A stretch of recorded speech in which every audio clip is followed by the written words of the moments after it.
Welcome to Contemporary Retirement. Contemporary Retirement is a public interest program focused on the retirement community. Every program has segments on legal, financial, and health issues affecting the retirement community.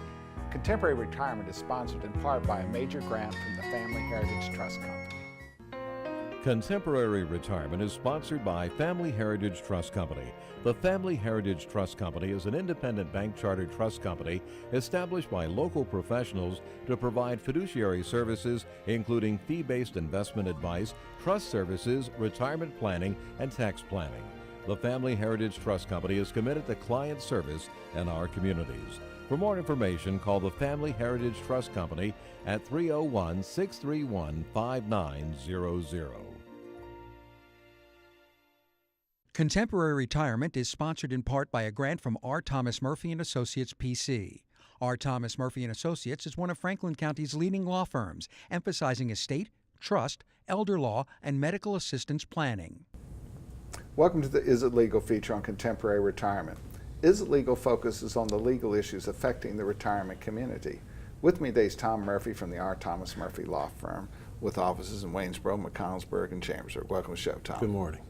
Tom, we've been doing a sequence here on There's Nothing You Can Do, and every day we have families come into our office who find themselves with a loved one in a long-term care environment, and they say, there's nothing we can do. Exactly, and it's disappointing because, oftentimes that leads people to doing nothing or sitting on their hands, and our job and why we beat on this is to make it clear there's lots you can do, especially after admission.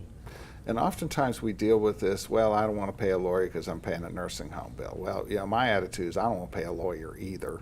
And I fully respect that, and our premise is we can't add value, then you shouldn't be talking to us. But we also are telling people, you're staring in the crosshairs of something between $120,000 and $150,000 a year. You owe it to yourself to have an hour or two consult with a high-quality law attorney to figure out whether or not that statement, which we know is almost uniformly not true, there is almost always something you can do. They almost always have options, and they're substantially better than you're being told. Exactly, and so people are often surprised, always surprised, that there are the rules there that are going to protect them and allow them to help deal with that huge bill. Well, and I somewhat chuckle because some of the things that the state imposed in the rules to try to penalize people to keep them from being able to make transfers, actually, if you understand those rules, you can turn them to the benefit of the client, because almost no rule is overwhelmingly successful in all situations.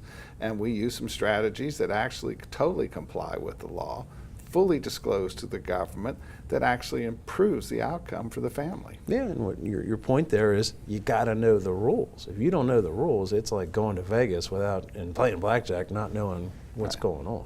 Well, it's a huge challenge. When we embarked upon learning this stuff, your former partner, who unfortunately passed, Greg Kearse, and I started on this in the mid-'90s. And it was hard, and we had no idea what we were doing, and it was quite a learning curve as he and I went hand in hand learning how to do this stuff.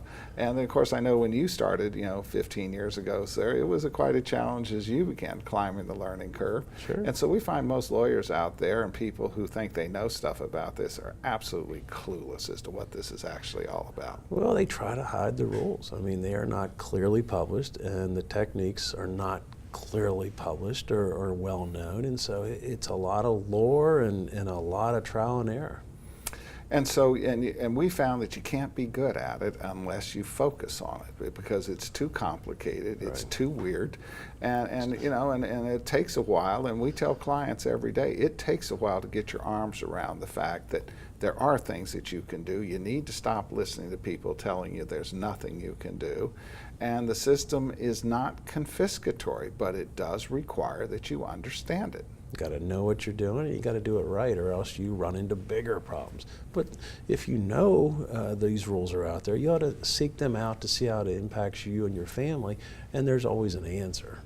And just because we can do some sort of a plan, and by the way, all the Medicaid plans that we do, if any transactions have occurred within the 5-year look back, which is not a bar to transactions, it's a disclosure, is completely disclosed to the government. Exactly. We're very upfront and honest, and our applications are usually 6, 8 inches thick because we're telling them everything, so there's no secrets. Yeah, there's no deception, there's no hiding of the assets, there's no hiding of the strategies, and the fact is, if you were to engage in those sorts of strategies, you've committed a crime, which we have absolutely no intention of assisting somebody in doing. Exactly. There's right ways to do it, which are completely legal, completely honest, and if you do it properly, you're going to have a good outcome. But part of the challenge is when they're being told there's nothing you can do, sometimes we don't do something. And the reason for it is the economics may not justify it. If a person's only going to live 3 months, it's going to take us a year to qualify, well, obviously we're not going to do anything. Exactly. But if on the other hand, it's going to take us a year to qualify the person, and it looks like they're going to live 3 years, well, that's a call to action. Exactly. And so people often will say, well, what do I do? And we're more geared towards here are your choices and your options with pros and cons. And people usually will make the right decision for their benefit. And so basically, you know, we can protect about 50% of the assets, but sometimes it may take a year to protect 50% depending on the amount, 3 years. And if it's going to take 5 years, which occasionally it does, well, you have to look at the person and say, do they have a 5-year life expectancy? The answer is no, well, then you don't do it. Exactly. And if it doesn't make sense, then you can help get them down that path, but without doing silly things. Tom, as always, thanks for taking time to appear on the program. You're welcome. More from Contemporary Retirement after these messages. Few things in life are as important as family. Leave your insurance worries to us, Wright Gardner. Call or visit our website to learn how we can make insurance simple and more affordable. Every life that meets its end leaves a heart for love to mend. Sister, brother, family, friends are left to carry on. When the loss seems more than you can bear, it's nice to know that we'll be there at Double Safe Fiery Funeral Home. We care.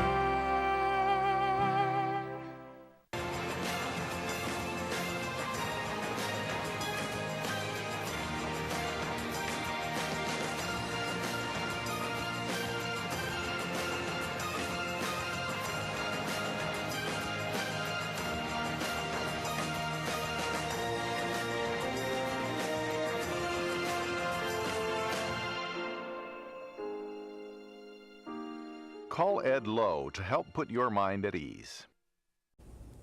Welcome to a special guest feature on Contemporary Retirement. This segment focuses on various issues which are of importance to the retirement community. With me today is Jan Gardner, County Executive, Frederick County, Maryland. Welcome to the show, Jan. Thank you very much for having me. County Executive, that's kind of a new term in this area. It is. We're just completing our first term of charter government. I am the first county executive in the history of Frederick County. So my job is to manage county government, and we have a big county government. We have 17 agencies, 2,100 employees.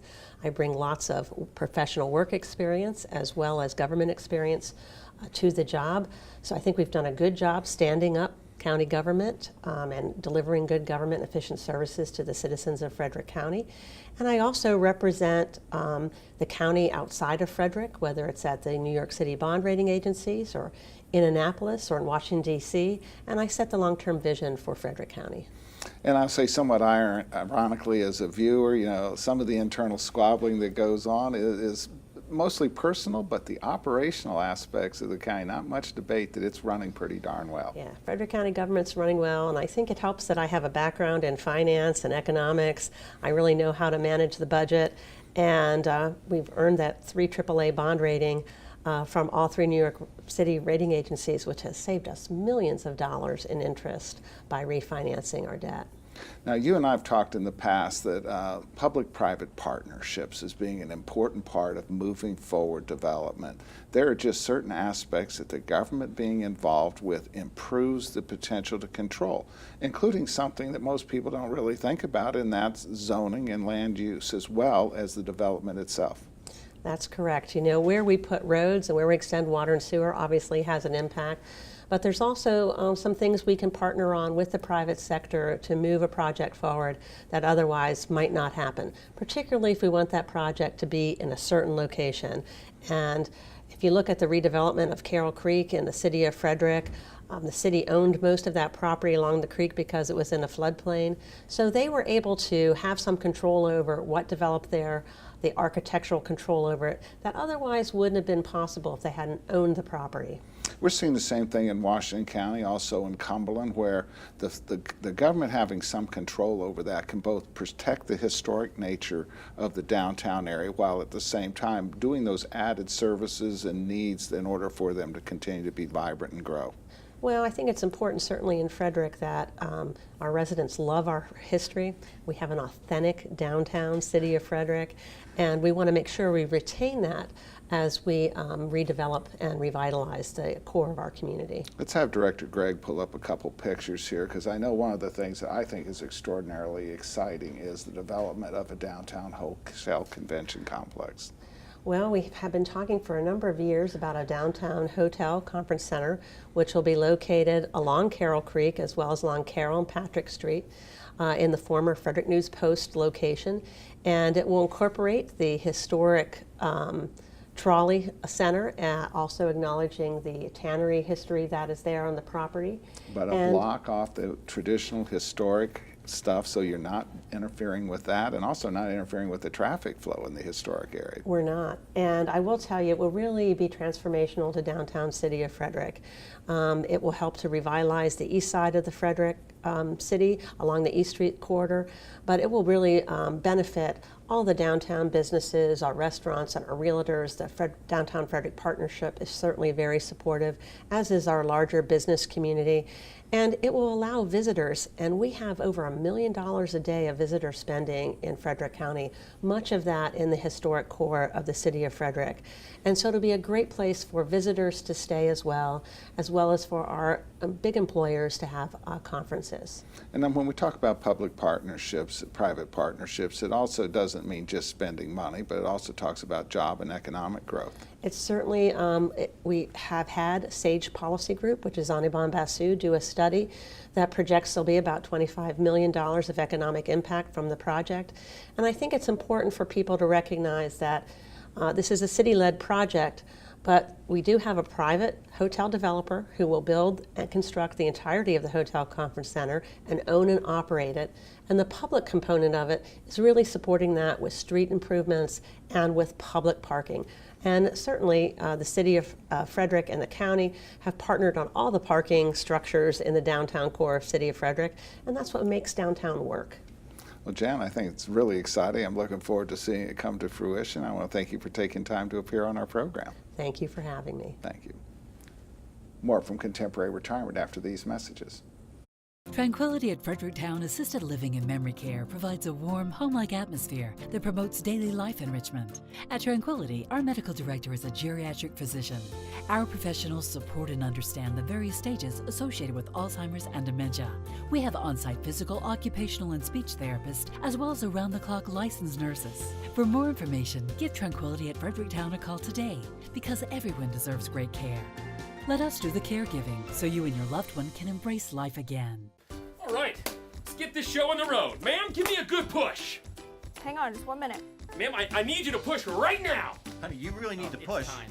Just hold on a minute. No, right now. One push, ma'am. One push. Just one more bid on HurleyAuctions.com. If you haven't visited HurleyAuctions.com, you don't know what you're missing. Whether you're buying or selling, antique cars, tractors, boats, or real estate, you can do it all at HurleyAuctions.com. Get to know Dr. Carrie Hesley at Diagnostic Imaging Services. What I find most rewarding is caring for women through our Women's Imaging Center. We have a caring staff that will ease patients through an ultrasound, bone densitometry, breast biopsy, or mammogram. Our health team is sensitive to emotions involved in women's imaging and understands that every woman is at risk for breast cancer. Providing the community with a center that is so dedicated to breast health and the imaging needs of women is something special. DIS Women's Imaging Center, providing women with progressive care. Welcome to Contemporary Health Scene. Contemporary Health Scene focuses on the various health issues affecting the retirement community. With me today is Gabrielle Henry, Director, Greenfield Assisted Living in Hagerstown. Welcome to the show, Gabby. Good morning, Mr. Day. Always a pleasure. You know, as we talk about assisted living, you and I talk routinely about the fact that the care delivery system, both 25 years ago and today, has the same titles, but dramatically changes have occurred, and most specifically assisted living. 25 years ago, assisted living was oftentimes a room in somebody's house. It was unlicensed, not covered by long-term care bills, and essentially no services offered. Essentially, yes. So, I mean, the healthcare system has changed dramatically in the past 25 years, especially in the geriatric population, assisted living being one of those. And of course, with the people living a lot longer, it's no question that the advent of dementia and so forth is significantly higher than it would have been 30, 40 years ago. Yes, that is accurate. So a statistic through the Alzheimer's Association states that there are currently 5.7 million Americans suffering from Alzheimer's, which is the most common form of dementia in the U.S. And then by 2050, it's projected to increase to 14 million. So when I talk to families about assisted living, many times they're trapped in a perception of assisted living 15, 20 years ago that is not relevant today.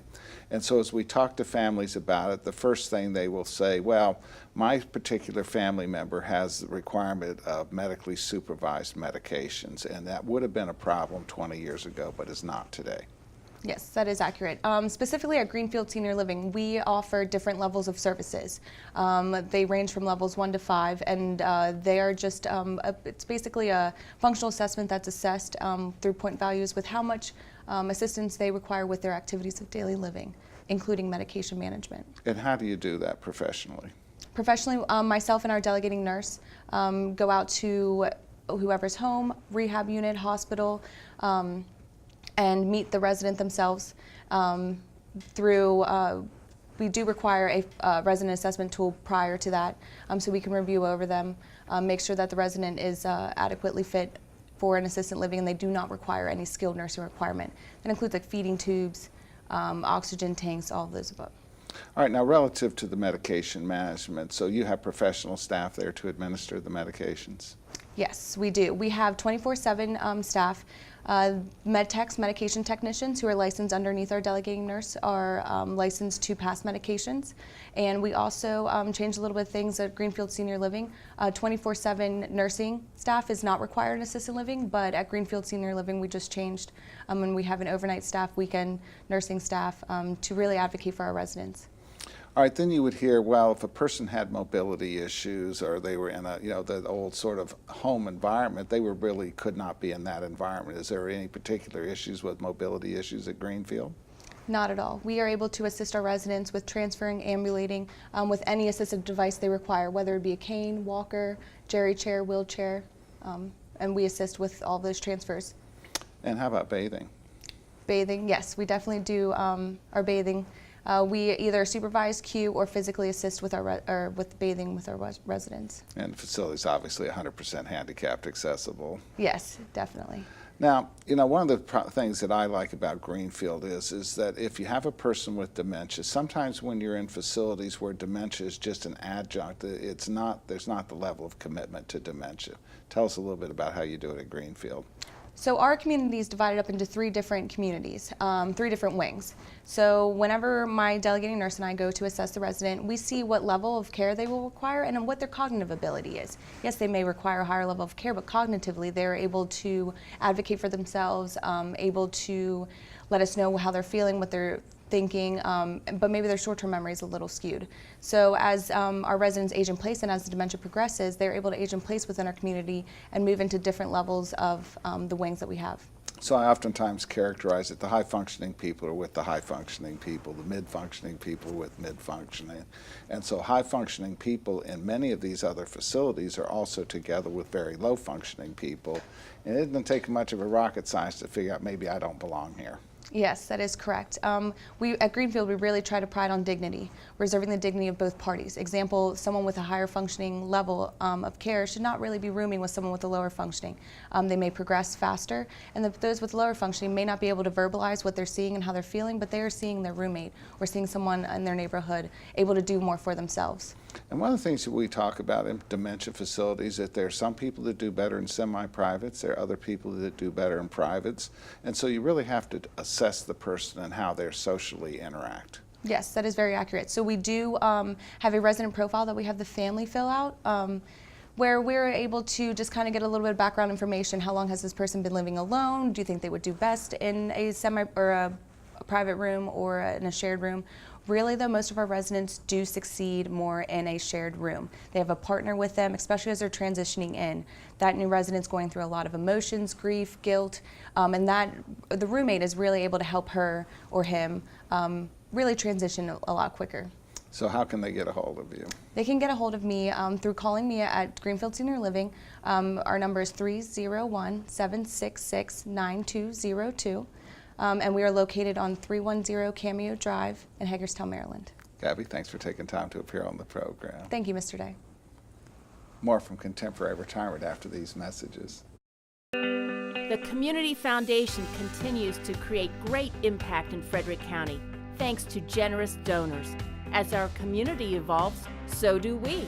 While we don't have a real crystal ball that can predict the future, we are poised and ready to see things differently and help nonprofits, city and county agencies, civic groups, faith-based organizations, businesses, families, and individuals to solve problems within our community. Albright, Crumbacker, Mal, and Itel are a full-service firm that provides elder care services, including managing incoming bills, bill payment, depositing checks, balancing bank statements, and preparing, planning, and filing personal tax returns. Put your mind at ease and call us today. Welcome to the Making Sense feature on Contemporary Retirement. This segment focuses on various financial issues affecting the retirement community. With me today is Christian Wright, President, Wright, Gardner Insurance. Welcome to the show, Christian. Thank you, Michael. Now, most of our viewers have a number of different types of policies, and so they'll, for instance, on their home have either a homeowner's policy, or if they don't own the home, a renter's policy that might both have a component for property and also a component for liability. Exactly, and the liability portion of either of those policies is to protect the homeowner or the renter and those living, family members living in the home for causing bodily injury or property damage to someone else. And that could either be on the premises, or that also follows you in cases you mentioned, like on a golf course or something. Right, right. You hit the errant golf ball and you hit someone in the head, you've hurt them, but obviously not on your premises, so the liability insurance would kick in to protect you. It's often why it's important for those that are not homeowners to have a renter's policy, because they pick up that kind of coverage for those other types of weird things that could happen. Exactly, and most people think of renter's policies as simply providing coverage for their contents, but that liability piece is just as important as if they own a home, because again, they could have a party at their home, someone comes and slips and falls. Again, they could be out and about doing something. Just because they don't own a home does not mean they don't have liability against injuring someone in the public.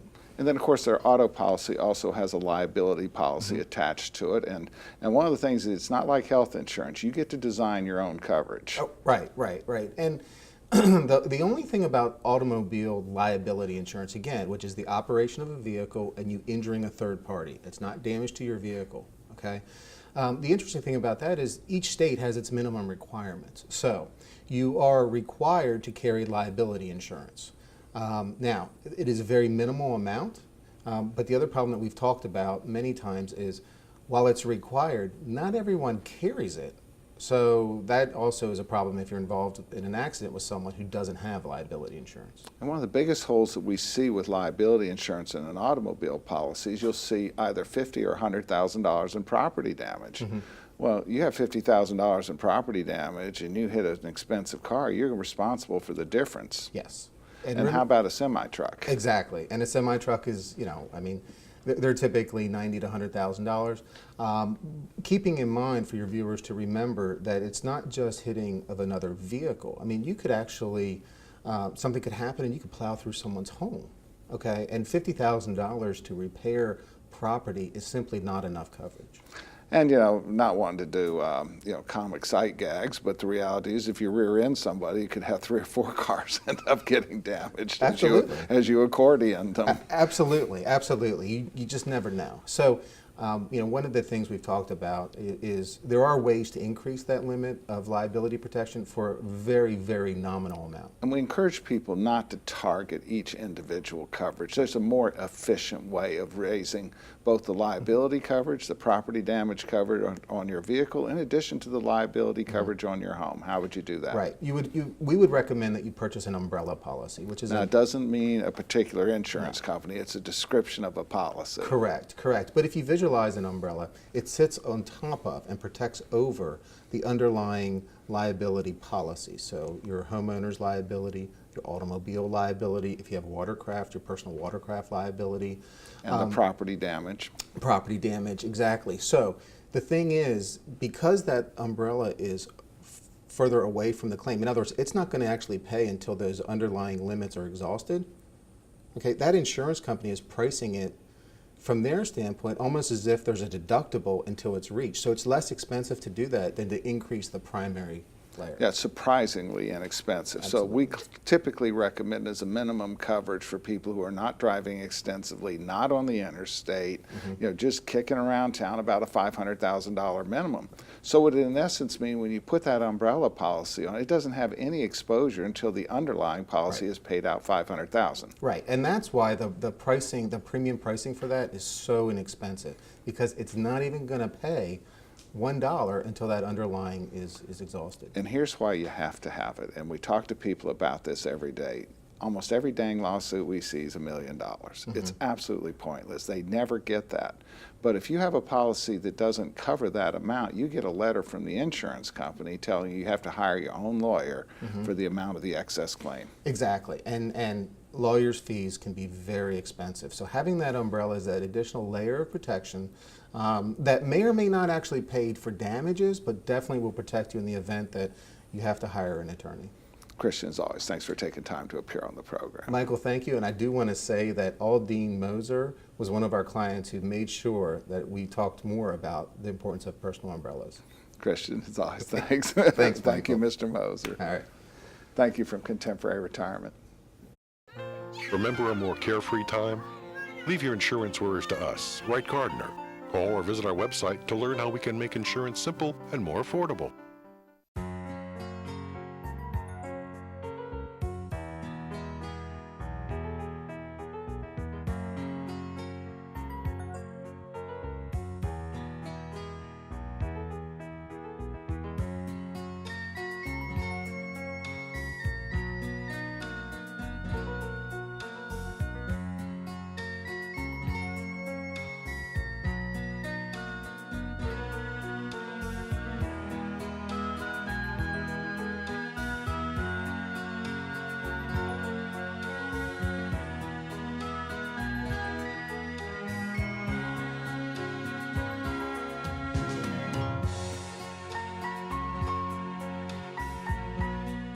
These days, it seems like everything's online, and filling out claim forms and receiving and paying bills online isn't always easiest. That's why we at Quality First Insurance encourage you to just give us a call. Let us help. Hi there, I'm Paul Sweeney with Quality First Insurance, and it's still just this simple. Our offices are open every weekday where you'll be able to call and speak to real, live people. No detail was missed. I'm so glad that I turned to Quality First Insurance. I've recommended Quality First Insurance to my friends who've been just as satisfied. If you're not happy with what you're paying for Medigap, or more importantly, not happy with your service, give us a try. We're locally owned, and we take the time to provide you with the best. We are Quality First Insurance, and our mission is to provide quality products to quality people. Pick up the phone and give us a call today at 800-745-1411.